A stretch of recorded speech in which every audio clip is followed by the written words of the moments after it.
Virtual area network जो होता है ये अलग अलग वीलेन का ग्रुप होता है जिसमें सारे वर्चुअल लैन एक दूसरे के साथ क्रिएट होते हैं। इनका बेनिफिट जो होता है ये जो हमारे पास ब्रॉडकास्ट होते हैं उन ब्रॉडकास्टिंग को रोकता है, ब्रॉडकास्टिंग को कम करता है। इसके बाद इसमें अलग अलग डिपार्टमेंट के बीच कम्युनिकेशन में गैप करते हैं, कम्युनिकेशन गैप आता है, या उनको हम लोग बोल सकते हैं कि अगर किसी कंपनी के पास अलग अलग डिफरेंट डिपार्टमेंट हैं तो उस कंडीशन में कोई डिपार्टमेंट किसी दूसरे डिपार्टमेंट के पीसी से कॉन्फ़िगरेशन नहीं कर सॉरी कम्युनिकेशन नहीं कर सकता है। जैसे फॉर एग्जांपल यहाँ पे हम बात करते हैं, एक स्विच यहाँ पे ऐड कर दिए और ये मेरे कंपनी का एक स्विच है जिसमें हम मल्टीपल पीसी को अपने कंपनी में कनेक्ट किए हुए हैं। और यहाँ पे मान लेते हैं कि हम दो डिपार्टमेंट बनाते हैं।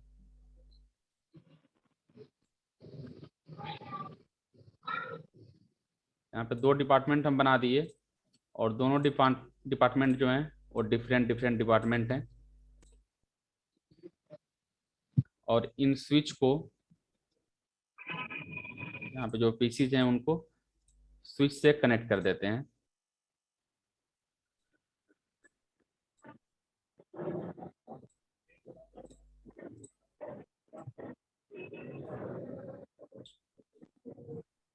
अब ये मान लेते हैं कि ये जो है अकाउंट डिपार्टमेंट है। अकाउंट डिपार्टमेंट में 3 पीसी कनेक्ट हैं और सेल्स डिपार्टमेंट में 3 पीसी कनेक्ट हैं। कंपनी में जो होते हैं अलग अलग डिपार्टमेंट क्रिएट हुए रहते हैं। अब यहाँ पे क्या करना है कि अकाउंट डिपार्टमेंट में जितने भी पीसी हैं उन पीसीज का सेल्स डिपार्टमेंट के किसी भी पीसी से कोई कम्युनिकेशन नहीं होना चाहिए। और सारे पीसी जो हैं जितने पीसी इस स्विच से कनेक्ट हैं वो सारे पीसी सेम डिपार्टमेंट में वर्क करने चाहिए। तो सेम डिपार्टमेंट का सेम नेटवर्क में वर्क करना चाहिए। तो यहाँ पे एक नेटवर्क हम ऐड कर लेते हैं 192.168.1.0। इस नेटवर्क में सारे पीसी जो हैं वर्क कर रहे हैं। तो सबसे पहले हम क्या करते हैं, इन डिपार्टमेंट में जो पीसी कनेक्ट हैं उनमें हम आईपी एड्रेस असाइन कर लेते हैं। तो आईपी एड्रेस सेम नहीं होना चाहिए, नेटवर्क यहाँ पे हम सेम रखते हैं और सारे पीसी का जो आईपी एड्रेस है उसको डिफरेंट रखेंगे। यहाँ पे फर्स्ट पीसी को हम आईपी एड्रेस देते हैं 192.168.1.1 और उसका सबनेट मास्क जो है 255.255.255.0। सेकेंड पीसी जो है उसका आईपी एड्रेस चेंज करेंगे बट नेटवर्क आईडी सेम रखेंगे 192.168.1.2। सबनेट मास्क डिफॉल्ट यूज करेंगे। तो क्लास सी का डिफॉल्ट सबनेट मास्क जो होता है 255.255.255.0।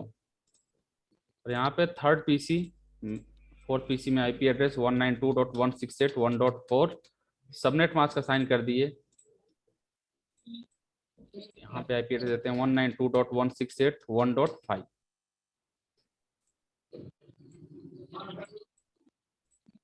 192.168.1.6 और सबनेट मास्क असाइन कर दिए। तो यहाँ पे देखिए विलेन क्रिएट करने के लिए, या उसको आप लोग सिंपल सा डेफिनेशन दे सकते हैं, it is a collection of same type of device traffic और डिपार्टमेंट। डिपार्टमेंट अब यहाँ पे ये दे रहा है कि हर एक विलेन को जो भी विलेन हम क्रिएट करते हैं उनके लिए एक यूनिक आईडी असाइन करते हैं और उस विलेन को हम लोग उस यूनिक आईडी की हेल्प से सर्च करेंगे या उस यूनिक आईडी के थ्रू उसको हम रिप्रेजेंट करते हैं कहीं भी करना होता है तो। और विलेन जो 02 होता की है, जगह विलेन की आईडी जो होती है, ये विलेन 12 बिट का आईडी को रिप्रेजेंट करता है। अगर आप 2 के पावर 12 का यूज करते हैं तो 2 दी पावर 12 जो होता है 4096 का वैल्यू आता है, जिसमें जीरो जो होता है नॉट यूज, जीरो का यूज हम लोग नहीं करते हैं।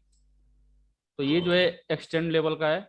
और वहाँ पे 4095 जो होता है इसका भी यूज नहीं होता है। आपको टोटल यूजेबल विलेन आईडी जो मिलता है ये 4094, 124094, इतनी विलेन आईडी का हम लोग यूज करते हैं। इसका बेनिफिट बता रहा है, विलेन का बेनिफिट क्या होता है। सबसे पहले ब्रॉडकास्ट कंट्रोल करता है। ब्रॉडकास्ट कंट्रोल करने का मतलब, और यहाँ पे आके समझते हैं, यहाँ पे अगर सारे पीसीज को सेम नेटवर्क में रखें, हम यहाँ पे डिपार्टमेंट या अलग अलग विलेन में सारे पीसी को ऐड नहीं करते हैं, तो सारे पीसी जो है स्विच से एक सिंगल नेटवर्क में कनेक्ट रहेंगे। तो उस कंडीशन में अगर कोई पीसी किसी दूसरे पीसी को डेटा फॉरवर्ड करेगा तो इसमें डेटा क्या होगा, स्विच उस डेटा को ब्रॉडकास्ट करेगा।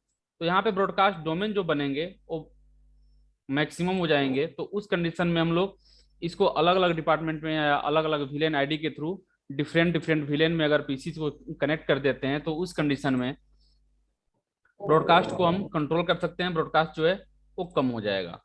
इसके बाद यहाँ पे दे रहा है फ्लेक्सिबिलिटी एंड स्केलेबिलिटी। इसका यूज जो होता है मोर बैंडविड्थ प्रोवाइड होता है। जो भी आप पीसी यूज करेंगे उसमें जब ब्रॉडकास्ट कंट्रोल होगा, ब्रॉडकास्ट कम होगा, तो उस कंडीशन में हम लोग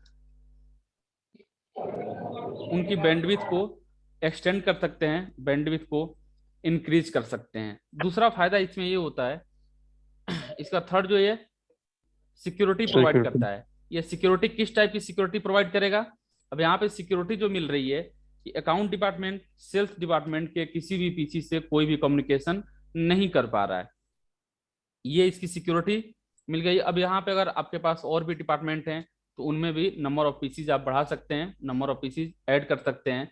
तो इससे क्या होगा, किसी भी कंपनी में या किसी भी ऑर्गेनाइजेशन में अगर आप वर्क कर रहे हैं तो वहाँ पे एक डिपार्टमेंट जो है दूसरे डिपार्टमेंट से कोई भी कम्युनिकेशन नहीं रख पाएगा, आपस में कोई भी डेटा शेयर नहीं कर पाएगा। इसके बाद परफॉर्मेंस जो होता है इसमें इंक्रीज हो जाता है। परफॉर्मेंस इंक्रीज होने का मतलब आप इसको अलग अलग ब्रॉडकास्ट डोमेन में ऐड कर दिए, इनके ब्रॉडकास्टिंग जो हो गई वो कम हो गई। इसके बाद नंबर ऑफ बैंडविड्थ जो है आपकी इंक्रीज कर जाती है, तो उस कंडीशन में आपकी परफॉर्मेंस बेटर हो जाएगी। अब विलेन की अगर आपको मेंबरशिप देनी है तो मेंबरशिप आप दो तरीके से प्रोवाइड कर सकते हैं, एक है स्टैटिक विलेन और दूसरा है डायनेमिक विलेन। स्टैटिक विलेन का बता रहा है, static VLAN are the typical method of creating VLAN, they are the most secure, the administrator assign some switch port to a particular VLAN statically. मतलब यहाँ पे जो भी आप विलेन में जो भी यहाँ पीसी कनेक्ट हुए हैं विलेन में, तो ये सर कौन से अब यहाँ पे स्टैटिक विलेन में अगर आपको ऐड करना है तो एडमिनिस्ट्रेटर जो भी होगा, जो भी इस नेटवर्क को मैनेज कर रहा है, तो अब जैसे यहाँ पे मान लेते हैं कि अकाउंट डिपार्टमेंट जो है विलेन 10 में है, इसको हम विलेन की आईडी जो प्रोवाइड करते हैं विलेन 10, और सेल्स को जो विलेन आईडी प्रोवाइड करेंगे ये हम इसको 20 प्रोवाइड कर देते हैं। तो आपको जो भी पीसी ऐड करने होंगे, जैसे यहाँ पे विलेन 10 में जो पीसीज हैं, अगर इंटरफेस की हम बात करते हैं तो FA 0/4, FA 0/5, FA 0/6, ये तीनों पीसी क्या हैं, आपके विलेन 20 में ऐड हैं। तो ये अगर स्टैटिक विलेन आप क्रिएट करते हैं तो आपको मैनुअली ऐड करना पड़ेगा, जो भी यहाँ पे पीसीज हैं आपको मैनुअली ऐड करना पड़ेगा। अगर विलेन 10 की हम बात करते हैं तो 10 में जो है fast ethernet 0/1, FA 0/2 and FA 0/3, ये जो पीसीज हैं ये इंटरफेस जो है FA 0/1, FA 0/2, FA 0/3, ये जो है विलेन 10 में कनेक्ट हैं। तो एडमिनिस्ट्रेटर जो भी होगा यहाँ पे इंटरफेस नंबर जो दिया हुआ है उसको विलेन में ऐड करना होगा तो मैनुअली ऐड करना पड़ेगा। ये होता है स्टैटिक विलेन। सेकेंड जो आता है डायनामिक विलेन, इसमें आपको मैनुअली ऐड करने की जरूरत नहीं होती है, ऑटोमेटिक जो है आपके कंप्यूटर आपके स्विच से ऐड हो जाते हैं, मतलब विलेन में ऐड हो जाएगा। जैसे यहाँ पे अगर हम बात करते हैं कि आपको स्विच का कॉन्फ़िगरेशन यहाँ पे दिखा रहे हैं, तो विलेन शो करते हैं, शो विलेन। यहाँ पे क्या दिया हुआ है, शो विलेन में डिफॉल्ट विलेन 1 और ये सारे जो भी इंटरफेस हैं ऑटोमेटिक इसमें ऐड हो रखे हैं, इसमें आपको अलग से ऐड करने की जरूरत नहीं होती है। तो ये हुआ आपका स्टैटिक विलेन और डायनामिक विलेन। अब आपको विलेन अगर कॉन्फ़िगर करना होता है तो विलेन कॉन्फ़िगर करने के लिए आप 3 स्टेप का यूज करते हैं। आपके पास थ्री स्टेप होते हैं विलेन को क्रिएट करने के लिए। फर्स्ट स्टेप, आपको विलेन की आईडी असाइन करनी पड़ेगी और उसका नेम असाइन करना पड़ेगा। तो यहाँ पे फर्स्ट स्टेप में आप दो वर्क करते हैं, विलेन का आईडी असाइन करेंगे और नेम असाइन करेंगे। और असाइन करने के लिए आपके पास कुछ कमांड है। तो फर्स्ट जो है आपको नंबर असाइन करना है, तो villain space villain ID. ID आप जब भी क्रिएट करेंगे तो 221001 इस नंबर के बीच में आप कोई भी नंबर ऐड कर सकते हैं। सेकेंड जो यहाँ पे दे रहा है उसको नेम देना पड़ेगा कि आप इस विलेन, जो विलेन आप क्रिएट कर रहे हैं विलेन आईडी के थ्रू, उसको क्या नाम आप देना चाहते हैं, तो उसके थ्रू आप नेम क्रिएट कर सकते हैं। तो यहाँ फॉर एग्जाम्पल विलेन 10 और विलेन 20 क्रिएट किए हुए हैं। विलेन 10 को जो नाम दिए हुए हैं अकाउंट, और विलेन 20 को नाम दिए हुए हैं सेल्स। तो यहाँ पे पहले हम विलेन क्रिएट करते हैं।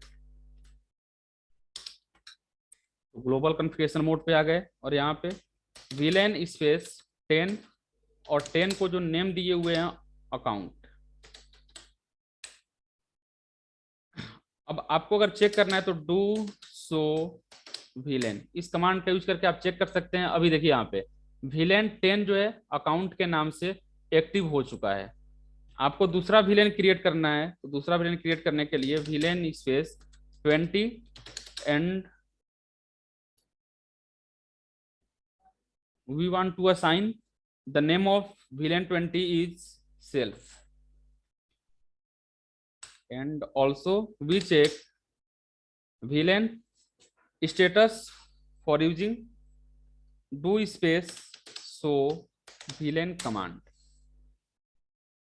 and we can say villain number 10 and villain number 20 have created in this switch. And next step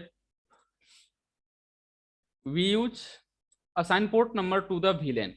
अब आपको नेक्स्ट स्टेप में जो भी पोर्ट हैं, जो पोर्ट हम यहाँ पे ऐड किए हुए हैं आप यहाँ पे देख सकते हैं। विलेन 10 में fast ethernet 0/1 0/2 and 0/3, and in VLAN 20 the name of name is sales, and fast ethernet 0/4 0/5 and 0/6 is assigned to villain 20. Now we use command to add interfaces to villain. First is interface fast ethernet 0/1 switch port mode axis switch port axis villain। और जो ये PC है fast ethernet 0/1 पे जो PC है उसको हम लोग विलेन 20 में ऐड किए हुए हैं। सेम आप दूसरे पीसी को ऐड कर सकते हैं fast Ethernet 0/2 next switch port mode axis switch port axis villain and villain ID 10 and next interface number is interface fast ethernet 0/3 and switch port mode access switch port access villain 10। अब यहाँ पे अगर आपको check करना है तो do so villain, we can check villain by using do space show space villain command, and now we can see fast ethernet 0/1 0/2 and 0/3 is already assigned to villain number 10. And also if you want to add multiple interfaces to a single villain, then we use the command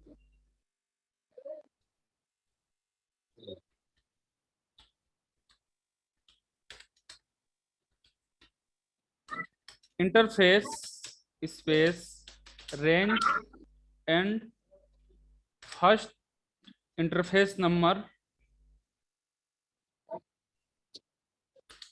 to last interface number, or also we can use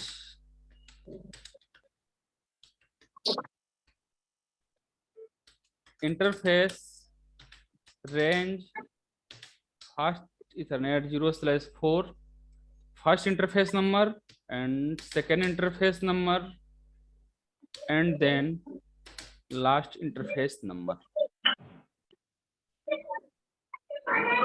We use this command to add multiple PC to a single VLAN.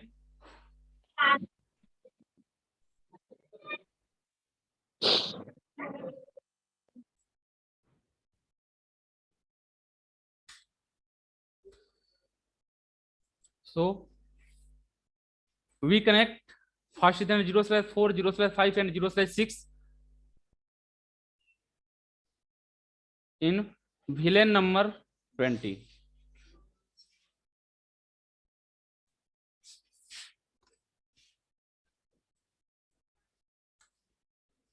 So we use the command interface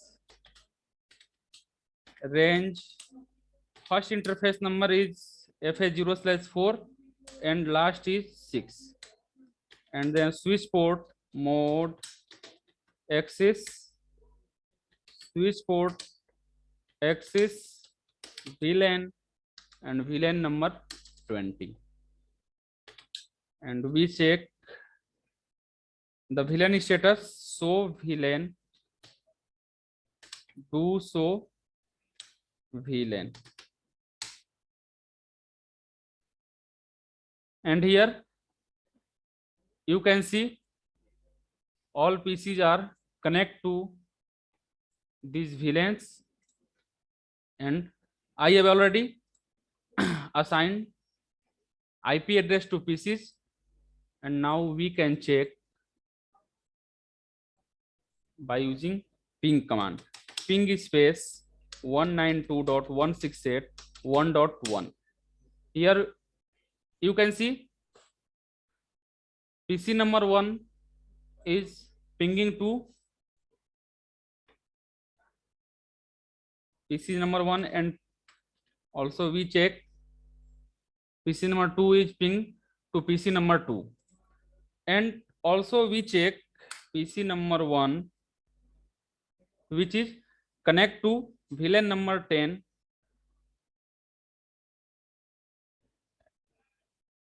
and we try to ping PC number 4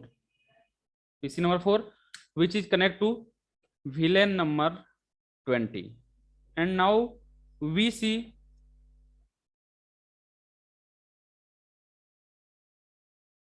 request timeout.